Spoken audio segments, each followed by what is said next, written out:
S, ಹೀಗೆ ರಾಜಾರೋಷವಾಗಿ ಯಾವ ಅಧಿಕಾರಿಗಳಿಗೂ ಮುಲಾಜಿಲ್ಲದೆ ಅಕ್ರಮವಾಗಿ ಲೇಔಟ್ಗಳಿಗೆ ಮಣ್ಣು ತುಂಬುತ್ತಾ ಇರೋ ದೃಶ್ಯಗಳು ಕಂಡು ಬಂದಿದ್ದು ಚಿಕ್ಕಬಳ್ಳಾಪುರದಲ್ಲಿ.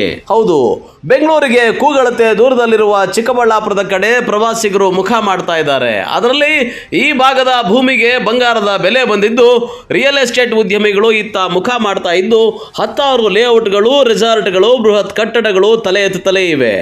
ಇದರಿಂದ ಮಣ್ಣಿಗೆ ಸಖತ್ ಡಿಮ್ಯಾಂಡ್ ಕ್ರಿಯೇಟ್ ಆಗಿದ್ದು ಇದನ್ನೇ ಬಂಡವಾಳ ಮಾಡಿಕೊಂಡಿರೋ ಮಣ್ಣು ಕಳ್ಳರು ಸರ್ಕಾರಿ ಜಾಗಗಳನ್ನೇ ಟಾರ್ಗೆಟ್ ಮಾಡಿ ಅಲ್ಲಿಂದ ಹಗಲು ರಾತ್ರಿ ಮಣ್ಣು ಕಳ್ಳತನ ಮಾಡ್ತಾ ಇದ್ದಾರೆ. ಜಲ್ಲಿ ಕ್ರಷರ್ಗಳಿಗೆ ಖ್ಯಾತಿಯಾಗಿರುವ ಕಣಿವೆ ನಾರಾಯಣಪುರ ಗ್ರಾಮ ಈಗ ಅಕ್ರಮ ಮಣ್ಣು ಕಳ್ಳತನಕ್ಕೆ ಖ್ಯಾತಿಯಾಗ್ತಾ ಇದೆ. ಅದರಲ್ಲೂ ಆ ಭಾಗದಲ್ಲಿ ಕೆಂಪು ಮಣ್ಣಿಗೆ ಫುಲ್ ಡಿಮ್ಯಾಂಡ್ ಇದ್ದು ಮಣ್ಣುಗಳ್ಳರು ಯಾವುದೇ ಸರ್ಕಾರಿ ಪರವಾನಗಿ ಪಡೆಯದೆ JCB, ಇಟಾಚಿಗಳ ಮೂಲಕ ಸಾವಿರಾರು ಲೋಡ್ಗಳನ್ನು ತುಂಬಿ ಅಕ್ರಮವಾಗಿ ಜೇಬು ತುಂಬಿಸಿಕೊಳ್ತಾ ಇದ್ದಾರೆ. ರೈತರ ತೋಟಗಳಿಗೆ ಮಣ್ಣು ತೆಗಿತಾ ಇದ್ದೀವಿ ಅಂತ ಹೇಳಿ ಚಿಕ್ಕಬಳ್ಳಾಪುರ ನಗರದಲ್ಲಿರುವ ಬೃಹತ್ ಲೇಔಟ್ಗಳಿಗೆ ಮಣ್ಣು ಹಾಕಿ ದುಡ್ಡು ಮಾಡಿಕೊಳ್ತಾ ಇದ್ದಾರೆ. ವಿ ನಾರಾಯಣಸ್ವಾಮಿ, ಮಹಾನಾಯಕ ಡಾಕ್ಟರ್ BR ಅಂಬೇಡ್ಕರ್ ಅಧ್ಯಕ್ಷರು. ಇವತ್ತು ಚಿಕ್ಕಬಳ್ಳಾಪುರ ತಾಲೂಕು ಆಡಳಿತ ಜನಗಳಿಗೋಸ್ಕರ ಜನರಿಗಿಂದ ಇವತ್ತು ಏನು ನಾವು ಅಧಿಕಾರಿಗಳಿದ್ದಾರೆ, ಬರೀ ನೆಪಕ್ಕೆ ಮಾತ್ರ ಇವತ್ತಿದ್ದಾರೆ ಅಧಿಕಾರಿಗಳು. ಇವತ್ತು ತಾಲೂಕು ಆಫೀಸಲ್ಲಿ ಏನಾದರೂ ಹೋಗಿ ಕೆಲಸ ಕೇಳಿದ್ರೆ ಯಾವುದಕ್ಕೂ ದುಡ್ಡು ಕೊಡದೆ ಕೆಲಸ ಆಗಲ್ಲ. ಒಂದು ಈಗ ನಮ್ಮ ಕಣಿವೆನಾರಾಯಣಪುರ ಇದೆ, ನಮ್ಮ ಏರಿಯಾ ಮುದ್ದೇನಹಳ್ಳಿ ಗ್ರಾಮ ಪಂಚಾಯಿತಿಯಲ್ಲಿ ಇವತ್ತು ಟಿಪ್ಪರ್ಗಳು ಯಥೇಚ್ಛವಾಗಿ ಏನು ಅವ್ರಿಗೆ ದಾಖಲೆ ಪರ್ಮಿಟ್ ಇಲ್ದೇ ಗಾಡಿಗಳ ನಂಬರ್ ಸಮೇತ ಇಲ್ದೇ ಇವತ್ತು ಯಥೇಚ್ಛವಾಗಿ ಮುನ್ನೋಡಿತಾ ಇದ್ದಾರೆ. ಇವತ್ತು ನಾವು ತಹಶೀಲ್ದಾರ್ ಮೇಡಮ್ ಅವ್ರು ಏನು ಮಾಡ್ತಾಯಿದ್ದಾರೆ, AC ಅವ್ರು ಏನು ಮಾಡ್ತಾರೆ, ಜಿಲ್ಲಾಡಳಿತ ಏನು ಮಾಡ್ತಾಯಿದೆ, ಇವತ್ತೆಲ್ಲರೂ ಇವತ್ತೇನು ಭೂಮಾಫಿಯಾದಿಂದ ಕೈ ಜೋಡಿಸ್ತಾ ಇದ್ದಾರೆ. ಭೂಮಾಫಿಯವರು ದುಡ್ಡು ಕೊಟ್ಟರೆ ಕೆಲಸಗಳು ಮಾಡ್ತಾರೆ. ಸಾರ್ವಜನಿಕರು ಬಂದು ಯಥೇಚ್ಛವಾಗಿ ಸುಮಾರು ಗಟ್ಟಲೆಗೆ, ದಿನಗಟ್ಟಲೆ, ವಾರಗಟ್ಟಲೆ ತಾಲೂಕು ಆಫೀಸ್ ಹತ್ರ ಅಲ್ದಾಡ್ತಾರೆ. ಇದನ್ನು ಎಚ್ಚೆತ್ಕೊಬೇಕಂತೇಳಿ ನಾವು ಇವಾಗ ದುಡ್ಡು ಒಂದು ಲೋಡ್ಗೆ ಇಷ್ಟಂತ ಹಣ ಫಿಕ್ಸ್ ಮಾಡಿಕೊಂಡು ಯಥೇಚ್ಛವಾಗಿ ಹೊಡಿತಾ ಇದ್ದಾರೆ ರಾಜಾರೋಷವಾಗಿ. ಸರ್ ಈಗ ಲೇಔಟ್ ಹೊಡಿತಾ ಇದ್ದಾರೆ. ಅವರ ಒಂದು ಏನು ಪ್ರೈವೇಟು ಖಾಸಗಿ ಕಂಪ್ನಿಗಳಿದ್ದಾವೆ, ಖಾಸಗಿ ಕಂಪ್ನಿ ದುಡ್ಡು ತಗೊಂಡು ಯಥೇಚ್ಛವಾಗಿ ಹೊಡಿತಾ ಇದ್ದಾರೆ. ಇದನ್ನು ತಹಶೀಲ್ದಾರ್ ಅವರು ಮತ್ತು ಪೊಲೀಸ್ ಇಲಾಖೆ ಕಡಿವಾಣ ಹಾಕಬೇಕು. ಅಲ್ಲ, ಅದಕ್ಕೆ ಇನ್ನೊಂದು ನೇಮ್ ಫಲಕ ಕೂಡ ನೇಮ್ ಫಲಕನೂ ಇಲ್ಲ ಸರ್. ಟಿಪ್ಪರ್ಗಳು ಏನು ಬರ್ತವೆ ಅದಕ್ಕೆ ನೇಮ್ ಫಲಕಲಿಲ್ಲ. ಅದರೇನಾದರೂ RTO ಅವರು ಸಂಬಂಧಪಟ್ಟ ಅಧಿಕಾರಿಗಳು ಏನೂ ಕ್ರಮ ತಗೊತಾ ಇಲ್ಲ. ಅದಕ್ಕೆ ಫೈನ್ ಹಾಕಬೇಕು, ಅವ್ರ ಮೇಲೆ ಕೇಸ್ಗಳು ಹಾಕಬೇಕು, ಇದನ್ನು ನಿಲ್ಲಿಸಬೇಕು ಅಂತೇಳಿ ನಾನು ಇವತ್ತು ಸಂದರ್ಭದಲ್ಲಿ ಹೇಳ್ತೇನೆ. ಮತ್ತೊಂದು ಸಮಸ್ಯೆ ಆಗ್ತಾ ಇದೆ ನಿಮಗೆ ಸರ್, ಈಗ ಓಡಾಡೋದಕ್ಕೆ ನಮಗೆ ಸ್ಕೂಲ್ ಮಕ್ಕಳು ಇದೆ, ಮುದ್ದೇನಹಳ್ಳಿ ಹೈಸ್ಕೂಲ್ ಇದೆ, ವಿಶ್ವೇಶ್ವರಯ್ಯದು ಒಂದು ಸಮಾಧಿ ಕಡೆ ಇದೆ, ಅಲ್ಲಿ ಇದು ಕಾಲೇಜ್ ಇದೆ, VIT ಕಾಲೇಜು, ಮತ್ತು ಹಾಸ್ಪಿಟ್ಲಿದೆ. ಯಥೇಚ್ಛವಾಗಿ ರೋಗ ನಿರೋಧಕ ಏನಿದೆ ಪೇಷಂಟ್ಗಳು ಬರ್ತಾ ಇದ್ದಾರೆ. ಗಾಳಿ ವಾತಾವರಣದಿಂದ ಅವರಿಗೆ ಏನು ಹೆಚ್ಚಿನದಾಗಿ ರೋಗ ತುರ್ತಾಗ್ತಾ ಇದೆ. ಇದು RTO ಅವರು ಗಮನ ತಗೊಬೇಕು, ತಹಶೀಲ್ದಾರು ಗಮನ ತಗೋಬೇಕು, ಎಲ್ಲ ಅಧಿಕಾರಿಗಳು ಗಮನ ಹರಿಸಿ ಈ ಕಡಿವಾಣ ಆಗಬೇಕಂತೇಳಿ ನಾವು ವಿನಂತಿಸ್ಕೊಳ್ತಾ ಇದ್ದೀವಿ ಸರ್. ಅಂದಹಾಗೆ ಸರ್ಕಾರಿ ಜಾಗಗಳಲ್ಲಿ ಮಣ್ಣು ಕದಿಯುವ ಕಳ್ಳರು ಜಗತ್ಕಿಲಾಡಿಗಳು. ಟಿಪ್ಪರ್ ಲಾರಿಗಳಿಗೆ, JCB, ಇಟಾಚಿಗಳಿಗೆ ಒಂದಕ್ಕೂ ನಂಬರ್ ಪ್ಲೇಟೇ ಇರೋದಿಲ್ಲ. ಯಾಕೆ ಅಂದರೆ ಕ್ಯಾಮ್ರಾ ಮತ್ತು ಅಧಿಕಾರಿಗಳ ಕಣ್ಣಿಗೆ ನಂಬರ್ ಪ್ಲೇಟ್ ಕಾಣಿಸಿದರೆ ದಂಡ ಹಾಕ್ತಾರೆ ಅಂತ ಭಯ.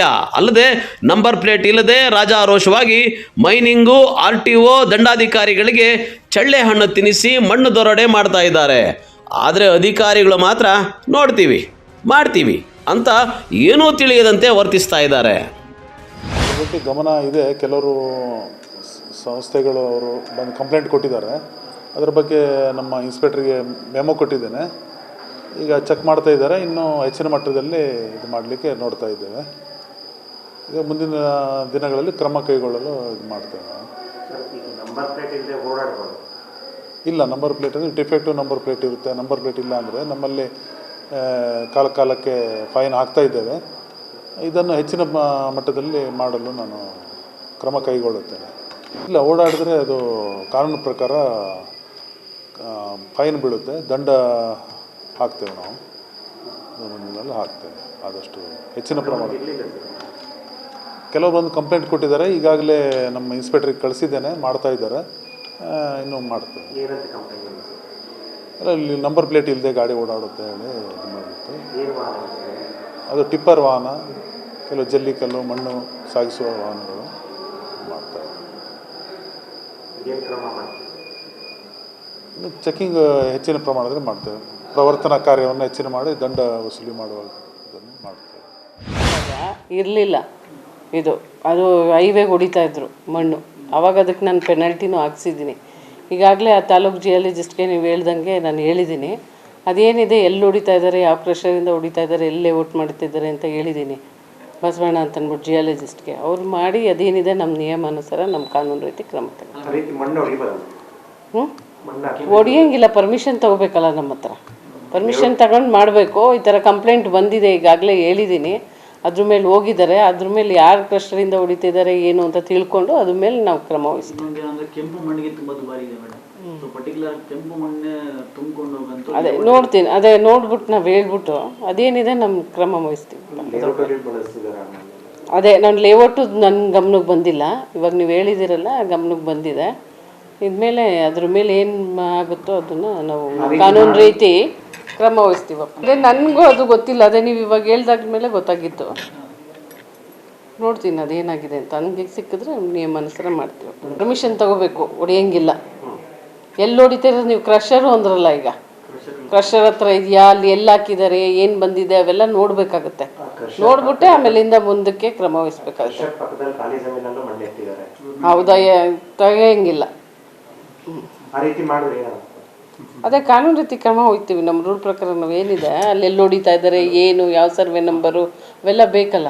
ಒಂದು ಜಾಯಿಂಟಾಗಿ ಹೋಗಿ ಒಂದು ರೆವಿನ್ಯೂ ಅವ್ರದ್ದು ರೆಕಾರ್ಡ್ಸು ಬೇಕಲ್ಲ ನಮಗೆ. ಯಾವ ಸರ್ವೆ ನಂಬರು, ಯಾವ ಗೋಮಾಳದಲ್ಲಿ ಹೊಡಿತಿದ್ದಾರಾ, ಪಟ್ಟ ಲ್ಯಾಂಡಲ್ಲಿ ಹೊಡಿತಿದ್ದಾರಾ, ಎಲ್ಲಿ ಹೊಡಿತಿದ್ದಾರೆ ಅಂತ ಅದು ನೋಡ್ಕೊಂಡು ಅದ್ರ ಮೇಲೆ ಕ್ರಮ ವಹಿಸ್ತೀವಿ. ಒಟ್ಟಾರೆ ಚಿಕ್ಕಬಳ್ಳಾಪುರದಲ್ಲಿ ಮಣ್ಣು ಕಳ್ಳರು ಜಾಸ್ತಿ ಆಗಿದ್ದು, ಯಾವುದೇ ಪರವಾನಗಿ ಪಡೆಯದೆ ಸರ್ಕಾರಿ ಆಸ್ತಿಗಳನ್ನೇ ಟಾರ್ಗೆಟ್ ಮಾಡಿ ಅಕ್ರಮವಾಗಿ ಮಣ್ಣು ಕದ್ದು ಲೇಔಟ್ಗಳಿಂದ ದುಡ್ಡು ಮಾಡ್ತಾ ಇದ್ರು ಅಧಿಕಾರಿಗಳು ಮಾತ್ರ ಕಣ್ಣು ಮುಚ್ಚಿಕೊಳ್ತಿರೋದು ವಿಪರ್ಯಾಸವೇ ಸರಿ. ಕ್ಯಾಮ್ರಾಮನ್ ಪ್ರವೀಣ್ ಜೊತೆ ಕಳವಾರ ಅರುಣ್, MMTV ನ್ಯೂಸ್, ಚಿಕ್ಕಬಳ್ಳಾಪುರ.